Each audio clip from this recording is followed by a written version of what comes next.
learning how to pivot. So I was talking about that.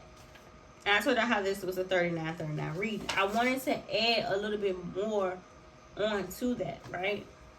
I wanted to add a little bit more on to that.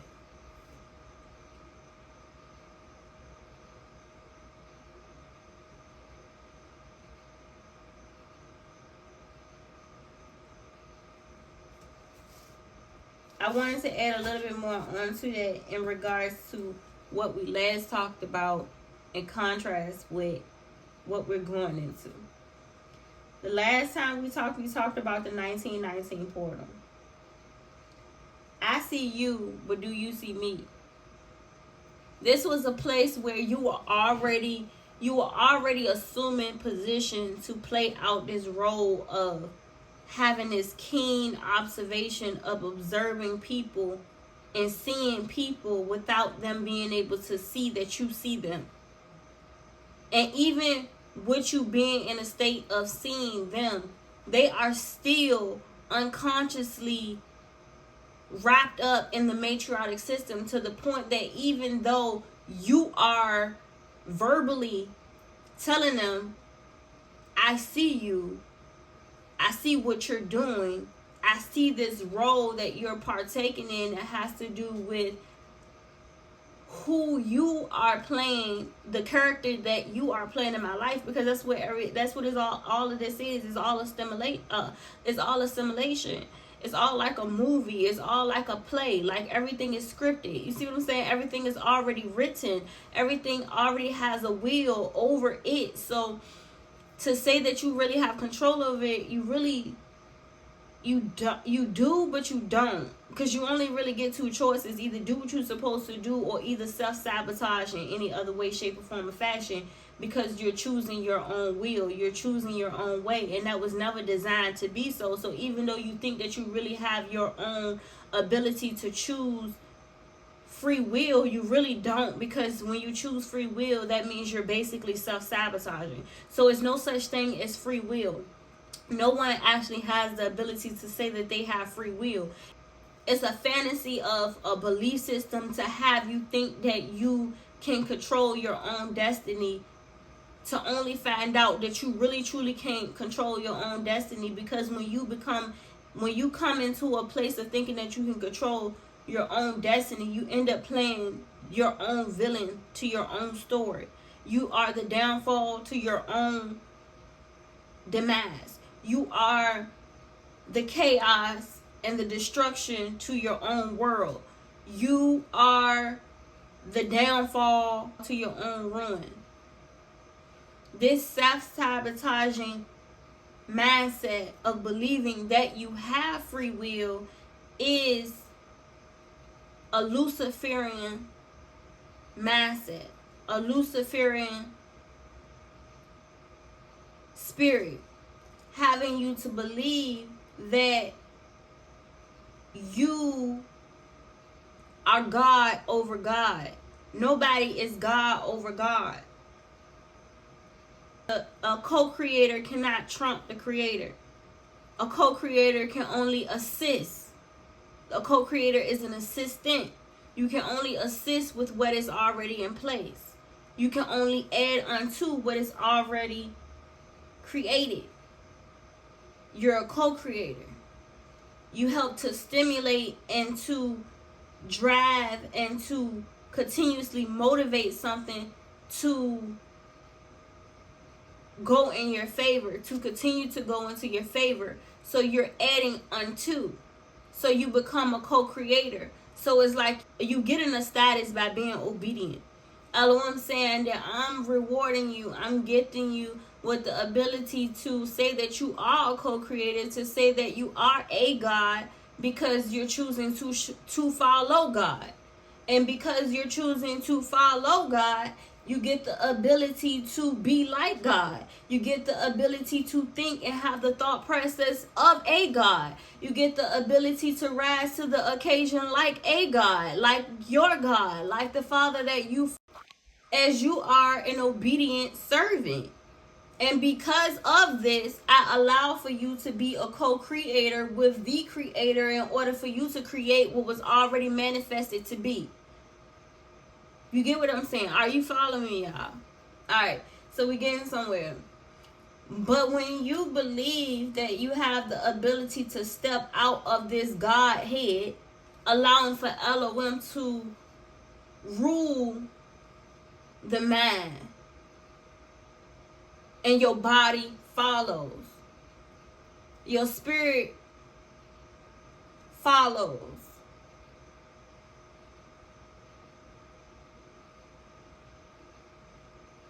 Your soul is only a remnant of the familiar, meaning that you can only capture within the soul what has already been created within it. So I can't look to my soul for new beginnings. I can only look within the depths of my soul for what has already become, what has already happened. I can use the lessons of my past, of which I am familiar with, in order to make a new beginning.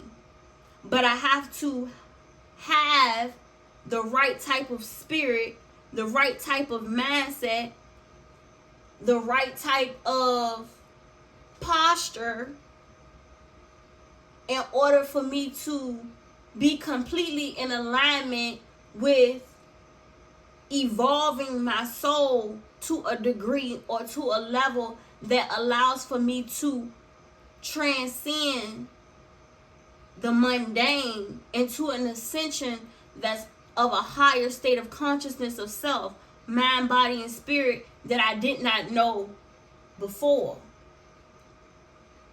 So I leave the familiar to walk a path and finding a new way of life. And that's why you will have your soul is what you battle, because you will have your soul in fear of the unknown, because it is constantly trying to remind you of what you were familiar with. And my spirit is only going to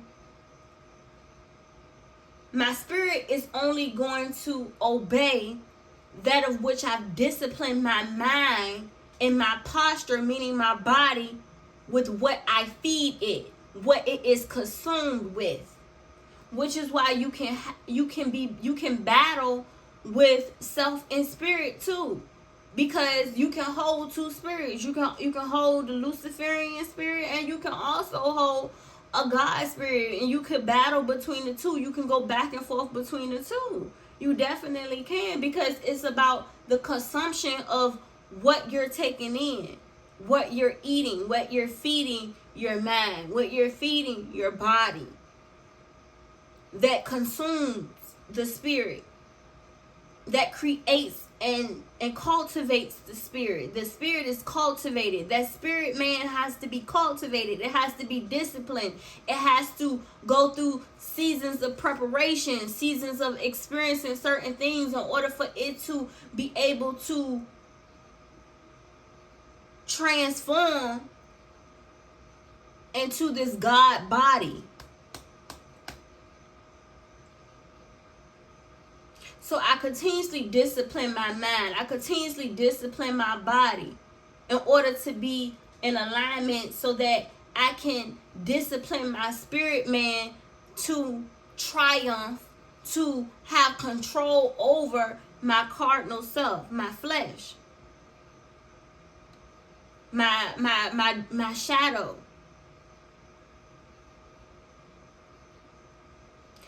This Luciferian spirit. Experience, discipline, endurance, struggle, all of these different factors play a part in the cultivation of your spirit man. It's not when you're in a period of fasting and consciously aware. It's when you're transitioning back into a state of unconsciousness that you need to keep the same level of awareness. You need to keep the same level of awareness. And I'm being told to go to Amos 5:6, 5:7, 5:8, 5:9, 5:10, and 5:12. These hidden treasures and secrets that is buried in biblical text and any type of religious text, whatever it may be, whether it's the Torah, whether it's the Holy Bible, whether it's the Quran, or whether it's the Rigby. It does not matter what type of religious text it may be. It's hidden treasures in it all, and it all has a level of truth within it. You have to just be able to be at a place with Elohim, where Elohim allows for Holy Spirit to reveal certain truths to you that you are ready for consciously, to be able to be able to digest the information to a degree that allows for you to build upon your spirit, man, and become more consciously aware of the things around you and within you that needs to be enlightened. And to make sure that when this information is released to you, it's going to be for the greater good and not for your good. For the greater good and not for your good. Because it's easy once you really start getting deep into this and you start finding these hidden treasures, which is why they remove a lot of these books out of the Bible, because of certain people don't need to have access to certain information. Because all information, all knowledge is not good knowledge to those who do not have the discernment to discern between good and evil. And I told y'all that a long time ago. I explained that a long time ago. You will even have people that has the gall or the nerve to try to sit right there and try to speak back to you information that you already gave out.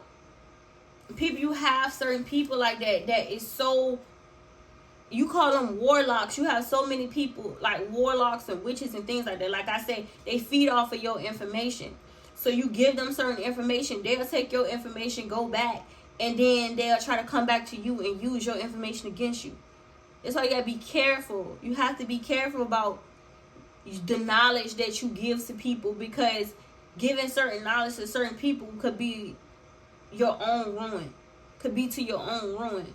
And you don't want to ruin yourself by giving out information to people who gonna take your information that you gave, take the knowledge that you gave to them and to try to use it against you. And you also have to be careful who you let in your energy, who you let in your presence, and who you let into your bedroom. Because energetic exchange through sexual intercourse is the most powerful exchange there is in the universe. Somebody have sexual intercourse with you, they get access to all of your knowledge, all of your information. That's the easiest way to get access to all of your knowledge and all of your information, your Akashic records, everything. And they taking it back to these witches and these warlocks and giving them your essence, giving them your sacred knowledge, your ancestors' sacred knowledge, and then using it against you. You have to be careful. You have to be very, very vigilant and careful about who you share your energy, your time with.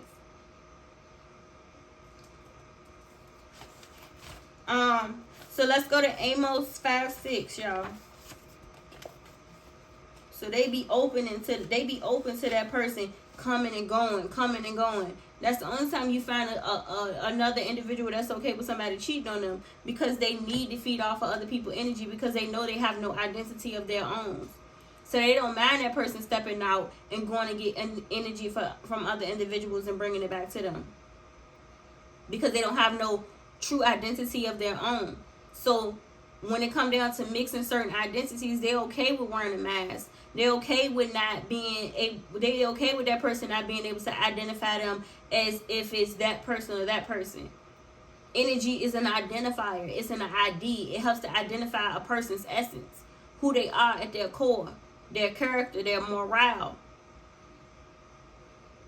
their spiritual ranking, their background, who they are. It's a representation of you fully, all through mind, body, and spirit, and also an identifier of the soul as well. So please be careful, y'all. Please be careful who you lay down with. That's one thing I stress. I keep stressing, like, it's no joke out here.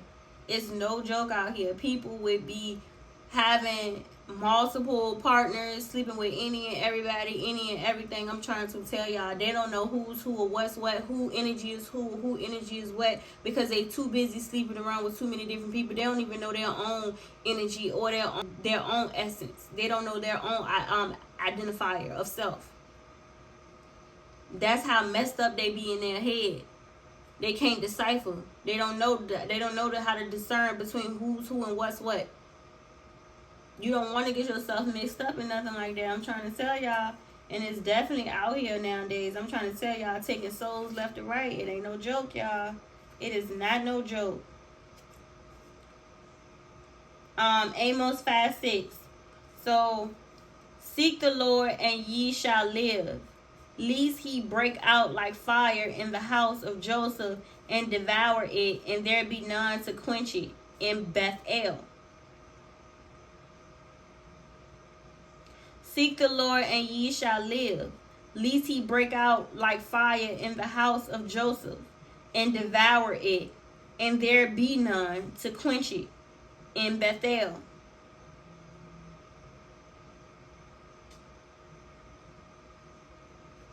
Don't allow for yourself to become bigger than Elohim. Like I just told y'all, a co-creator cannot trump the creator. And it never can be so. It never can be so. Any type of idea that you think that you have about what it means to be the Godhead comes from the Godhead. And whenever you get outside of your Godhead thinking that you are the Godhead is when you get out of your body. Is when you get out of your true self, your true identity of being able to identify the essence of you being within the Godhead of Elohim. Because now that you're thinking that you're above Elohim, you're outside of Elohim, because now you're no longer with Elohim, but now against Elohim. And when you become against Elohim, you get devoured. You get chewed up and spit out. It is no in between. You got to know your place and know your position. That's why even when people call themselves a God, you also have to be humble with that to a certain degree, because you don't want yourself getting so ahead of yourself that you start to feel like that you above the Godhead, that you above the Creator, the Supreme Creator, the Sovereign Lord, Elohim, Yahweh, the Alpha, the Omega, the beginning and the end, the Lord of all lords, the King of all kings. To verse 7, ye who turn judgment to wormwood. And I told y'all, I spoke about this before. That's what Elohim took me to this chapter. Wormwood. I want y'all to, I wrote this down a minute ago. And I hope I can find it, right? This was like, Holy Spirit was like 7 months. 7 months ago, Elohim brought this to my attention, right? Elohim brought this to my attention. Kept mentioning wormwood. Y'all know wormwood is a herb. It's definitely a herb, y'all. Let me see if I can find it in my book. It's a bitter and poisonous plant. It also has its healing properties as well, but this is not us talking about herbs. This is a symbolic message having to do with the correlation of the wormwood star, which is mentioned in Revelations chapter 8 verses 10 through 11, in correspondence or correlating bitterness and acts of sin against Elohim's chosen, where the time has come for those individuals to reap what they've sown. The clock has already ran out, It is already the hour of judgment. The hour of judgment is no longer near, but here. I'm hearing you got it right, sister. No longer near, but here.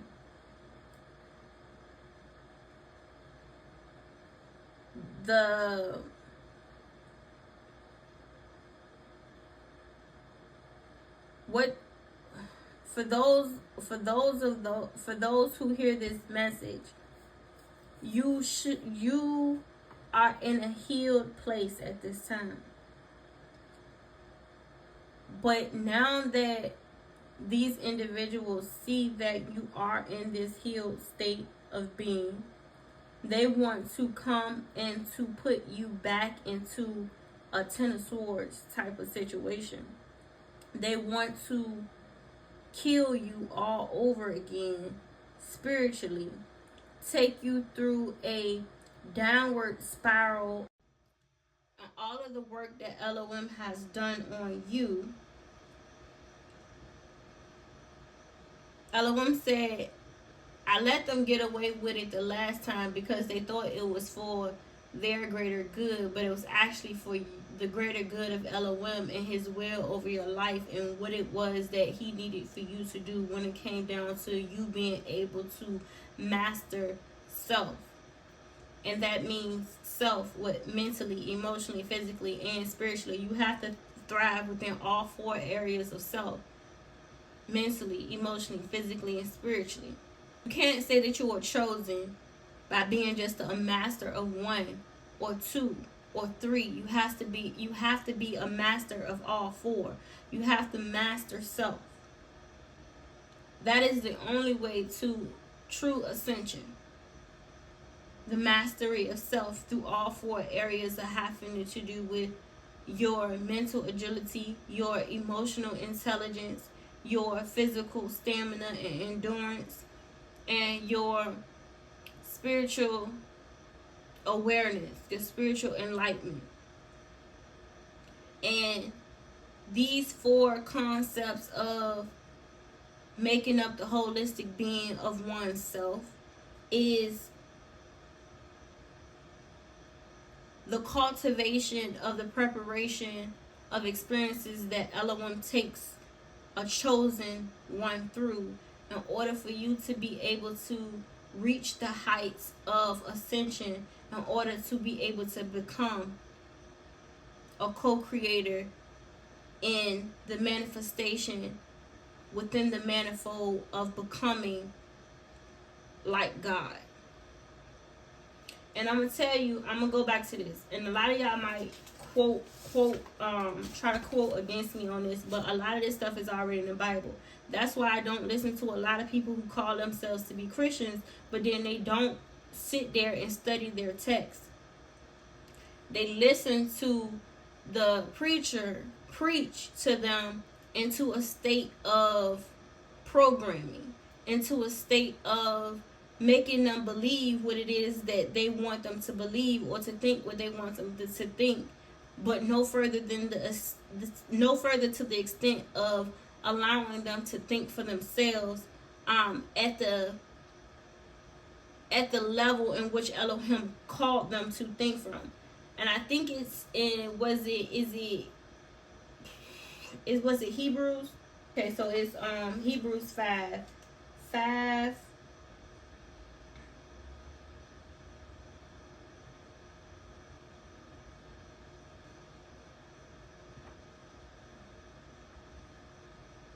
I'm going to start off at 5:7. And that's because I want the divine to speak before the Son of Man get the ability to speak. And I told y'all this about how number 7 is a number of divinity. Anytime you see the number 7, it carries the truth. It carries the voice of the divine. Nothing can hold the place. Look, 11:11 on the clock. Can't make this up.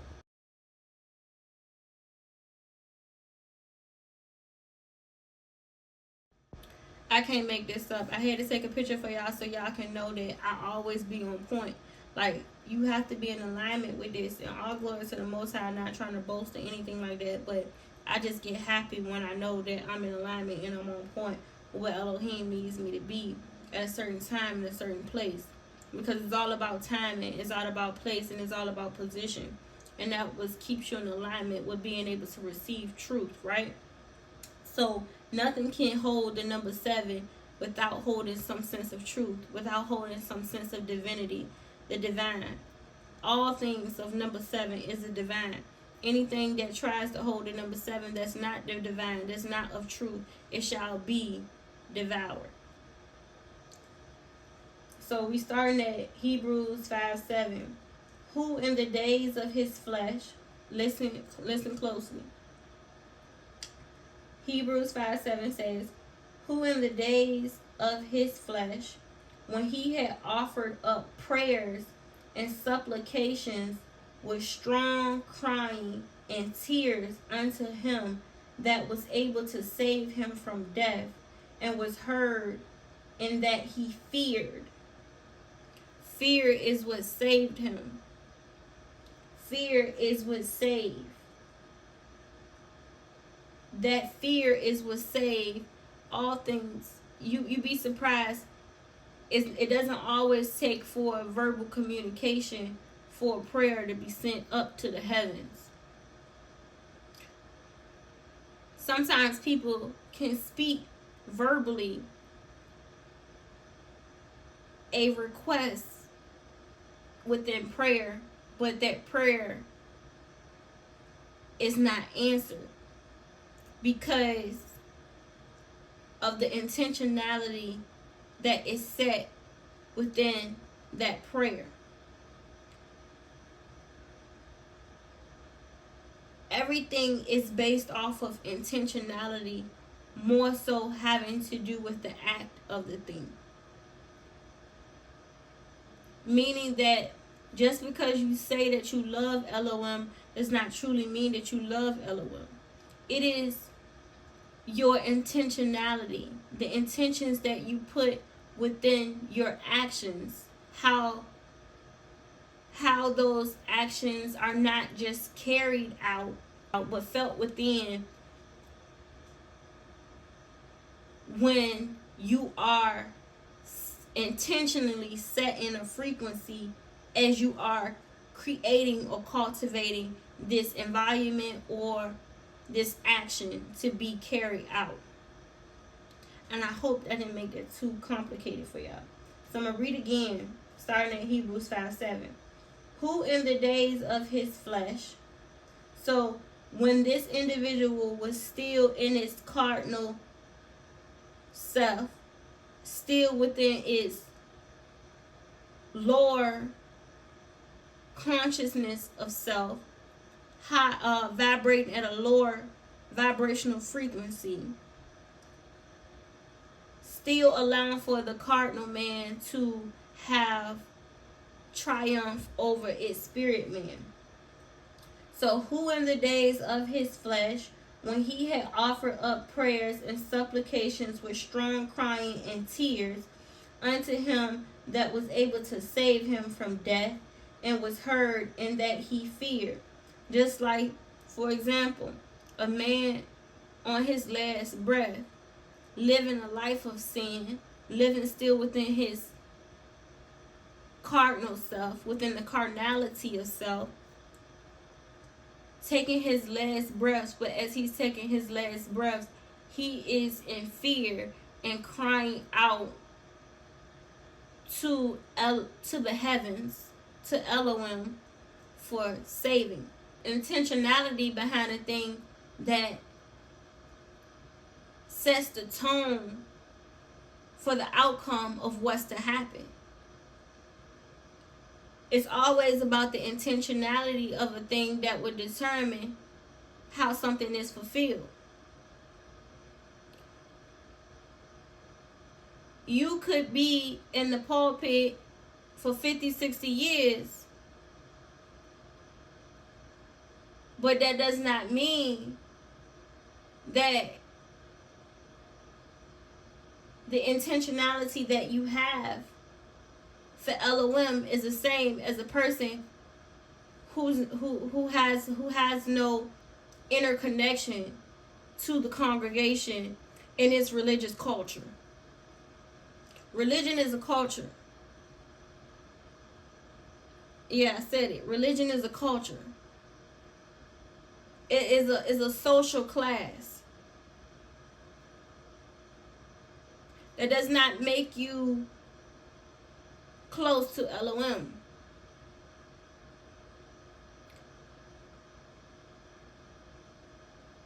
You could be in the pulpit for 50, 60 years